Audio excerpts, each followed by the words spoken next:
Hello, everybody. Charlie with Fellowship of the Lost. Thank you for tuning in. Tonight, I wanted to kind of touch topic on something. I've heard a lot of people, and funny enough, a lot of pastors and just different people out there that claim to be Christians, that claim to believe this book, that claim all these different things. I've heard it in documentaries, I've read articles, and they say that there's actually no hell. I've heard people say, "Well, the Bible doesn't talk about hell," or I've heard people say, "Well, Christians made up hell. It's just all kind of a fairy tale." Well, let's go to the Bible and let's see what's what. And the importance of this I'm going to highlight here in a bit. Let's flip open to the book of Psalms 19:17 or 9:17.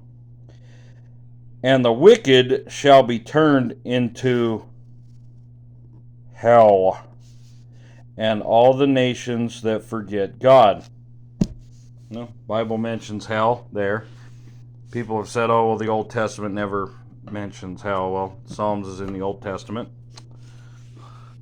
And I'm going to get somebody that's probably going to say, "Oh, well, they meant this. Well, it says hell." Yeah, but they meant it. No, it says hell right there. Proverbs 15:24.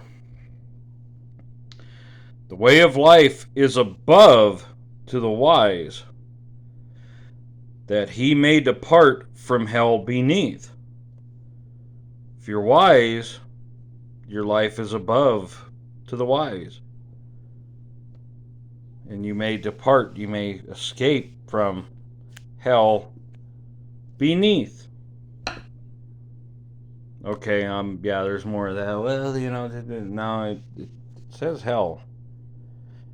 I don't care if it's another word for it. It's hell. It's not good. So let's touch a little bit more on this. I'm going to flip over to Matthew chapter 10, verse 28. And fear not them which kill the body, but are not able to kill the soul, but rather fear him which is able to destroy both soul and body in hell. Remember, red words? That's what Jesus spoke. I'm going to flip now to Matthew 13:42.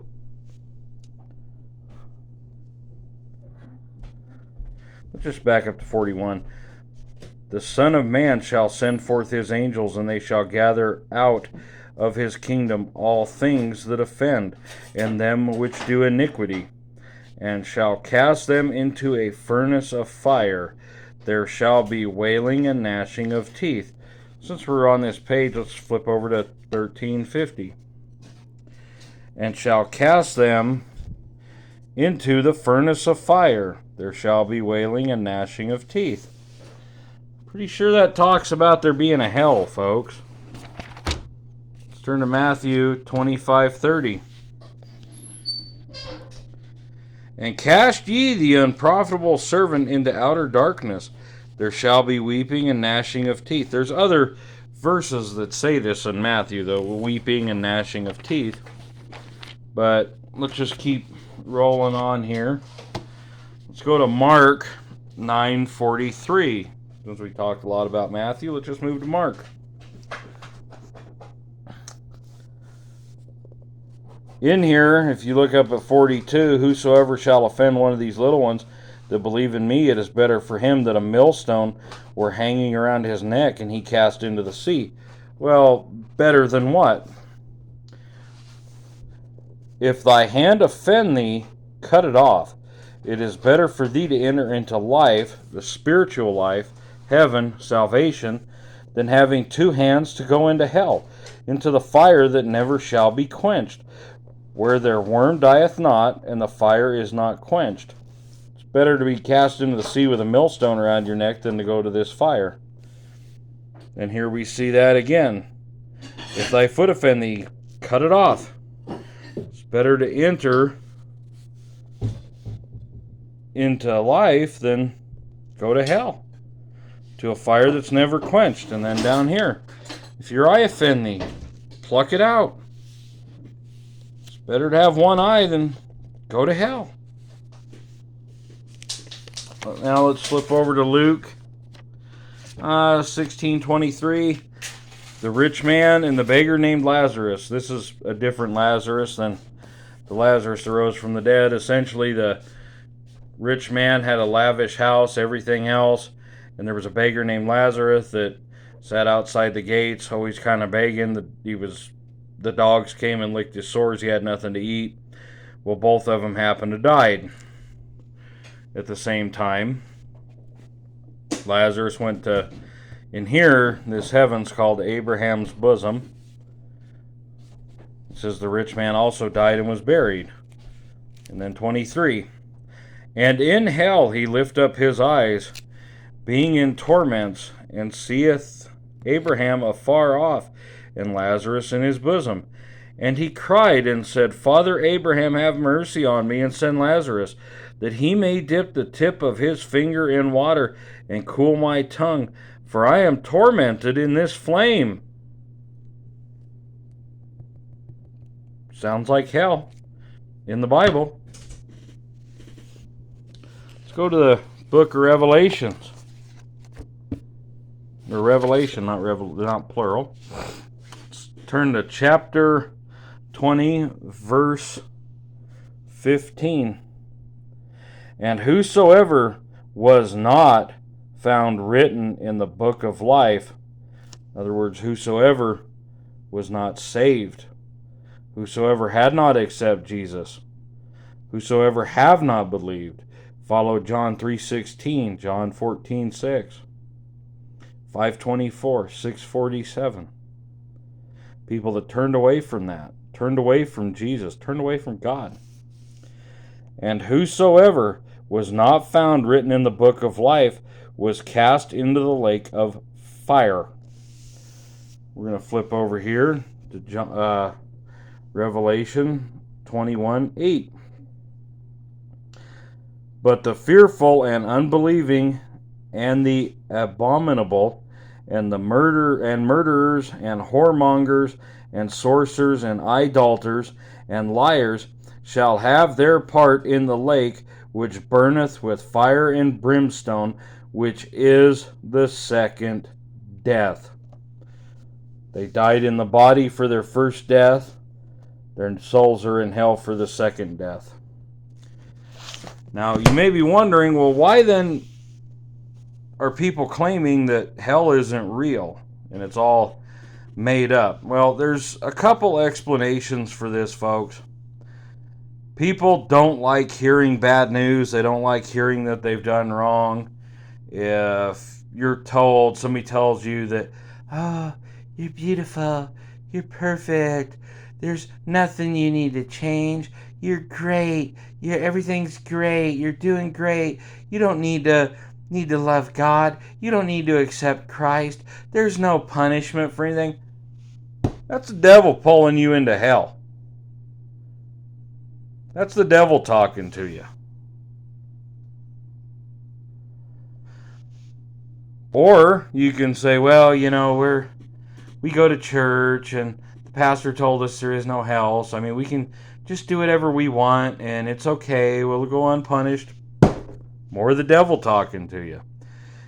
Just because somebody's a pastor, just because it's a church, doesn't mean there's not false doctrine taught. And I'm sure eventually at some point I'm going to have people getting mad at me and quoting verses and coming at me with all this and that. And it's in the book. Sorry. It's there. So, and I wanted to point this out. Like I said, I've seen pastors on documentaries say that hell was just made up and all this is made up. And there is actually no punishment for not following God, for not accepting Christ. There is, folks. They're trying to tell you the devil ain't real. That's the devil in a suit, holding a Bible, whispering to you, telling you that there is no punishment. You ever seen Little Nicky where the devil possessed that priest and told everybody, let the sin begin? It's the same thing.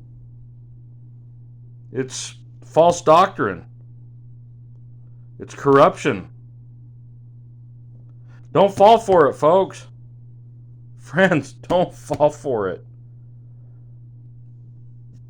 Fight this false doctrine. Seek the truth. Get your Bible. Read it. You can reference any of these verses I just gave you, and you can read that Jesus himself said there's a hell. And it wasn't just in the book of Matthew. He mentions it in the Gospel of Matthew. He mentions it in the Gospel of Mark. He talks about it in the Gospel of Luke. It's talked about in the book of Revelation. Okay, so right there, Gospel according to Matthew, the Gospel according to Mark, the Gospel according to Luke. The book of Revelation was wrote by John, who wrote the book of John, the Gospel according to John. And then we also find references to it in Psalms and Proverbs years before Jesus came to be. So, is there a hell? Yes, the Bible tells us there is. Beware of false prophets. Beware of false teachers. Beware of false doctrine, folks. Check it out for yourself. It's there. Don't take some nice, soft-spoken guy in a suit saying, it's okay. My Bible says we're all okay and there's no wrath and there's no punishment. We'll all be saved. No, it's in there. Read it. Thanks for watching this video, folks. And like I said, just trying to expose some false doctrine that's been put out there. Please comment. Please subscribe if you're liking the videos. If you're liking them, give us a like. I always welcome questions, comments, testimonies, prayer requests. If you're needing some spiritual help, want somebody to talk to about something, I'd be happy to talk with you. fellowshipofthelost@gmail.com is my email address. Thank you, and God bless you all.